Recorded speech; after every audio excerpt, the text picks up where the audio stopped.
Assalamualaikum, jumpa lagi kita dalam terjemahan hadis sahih Imam Al-Bukhari, bagian kitab azan. Bismillahirrohmanirrohim.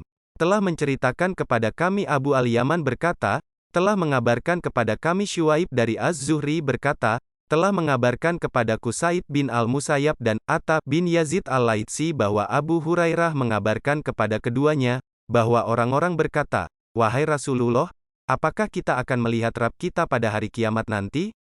Beliau menjawab, "Apakah kalian dapat membantah, bahwa kalian dapat melihat bulan pada malam purnama, bila tidak ada awan yang menghalanginya?" Mereka menjawab, "Tidak, wahai Rasulullah." Beliau bertanya lagi, "Apakah kalian dapat membantah, bahwa kalian dapat melihat matahari, bila tidak ada awan yang menghalanginya?" Mereka menjawab, "Tidak." Beliau lantas bersabda, "Sungguh kalian akan dapat melihatnya seperti itu juga.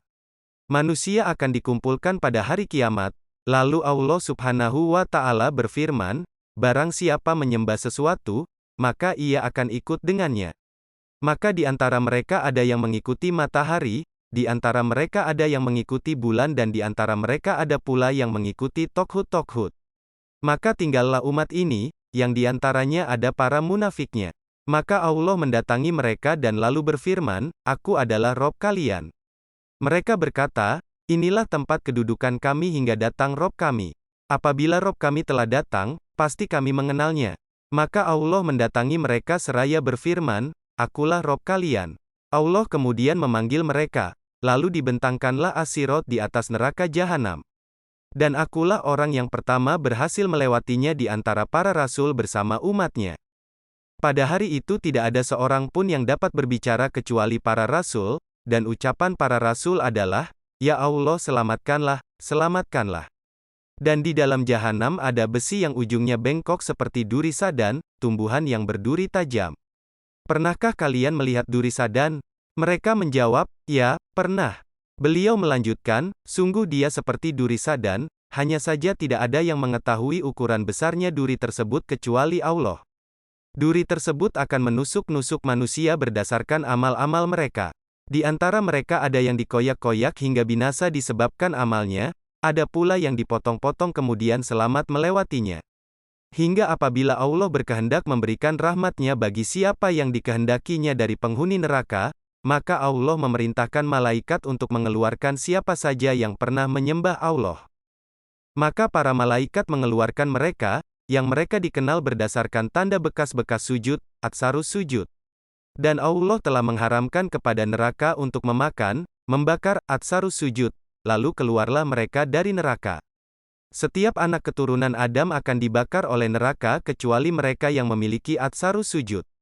Maka mereka keluar dalam keadaan sudah hangus terbakar, gosong. Lalu mereka disiram dengan air kehidupan kemudian jadilah mereka tumbuh seperti tumbuhnya benih di tepian aliran sungai. Setelah itu selesailah Allah memutuskan perkara di antara hamba-hambanya. Dan yang tinggal hanyalah seorang yang berada antara surga dan neraka, dan dia adalah orang terakhir yang memasuki surga. Di antara penghuni neraka yang berhak memasukinya, dia sedang menghadapkan wajahnya ke neraka, seraya berkata, "Ya Rob, palingkanlah wajahku dari neraka. Sungguh anginnya neraka telah meracuni aku, dan baranya telah memanggang aku." Lalu Allah berfirman, "Apakah seandainya kamu diberi kesempatan, kali yang lain kamu tidak akan meminta yang lain lagi?" Orang itu menjawab, "Tidak, demi kemuliaan-Mu, ya Allah." Maka Allah memberikan kepadanya janji dan ikatan perjanjian sesuai apa yang dikehendaki orang tersebut. Kemudian Allah memalingkan wajah orang tersebut dari neraka. Maka ketika wajahnya dihadapkan kepada surga, dia melihat taman-taman dan keindahan surga, lalu terdiam dengan tertegun, sesuai apa yang Allah kehendaki. Kemudian orang itu berkata, "Ya Rob, dekatkan aku ke pintu surga." Allah Azza wa Jalla berfirman, "Bukankah kamu telah berjanji, dan mengikat perjanjian untuk tidak meminta sesuatu, setelah permintaan kamu sebelumnya?" Orang itu menjawab, "Ya Rob, aku tidak mau menjadi ciptaanmu yang paling celaka." Allah kembali bertanya, "Apakah kamu, bila telah diberikan permintaanmu sekarang ini, nantinya kamu tidak akan meminta yang lain lagi?" Orang itu menjawab, "Tidak, demi kemuliaan-Mu. Aku tidak akan meminta yang lain setelah ini." Maka Robnya memberikan kepadanya janji dan ikatan sesuai apa yang dikehendaki orang tersebut. Lalu orang tersebut didekatkan ke pintu surga. Maka manakala orang itu sudah sampai di pintu surga, dia melihat keindahan surga, dan taman-taman yang hijau, serta kegembiraan yang terdapat di dalamnya. Orang itu terdiam dengan tertegun, sesuai apa yang Allah kehendaki.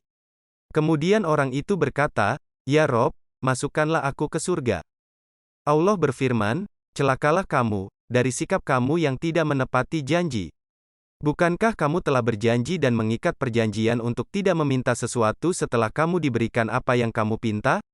Orang itu berkata, "Ya Rob, janganlah engkau menjadikan aku ciptaanmu yang paling celaka." Maka Allah Azza wa Jalla tertawa mendengarnya.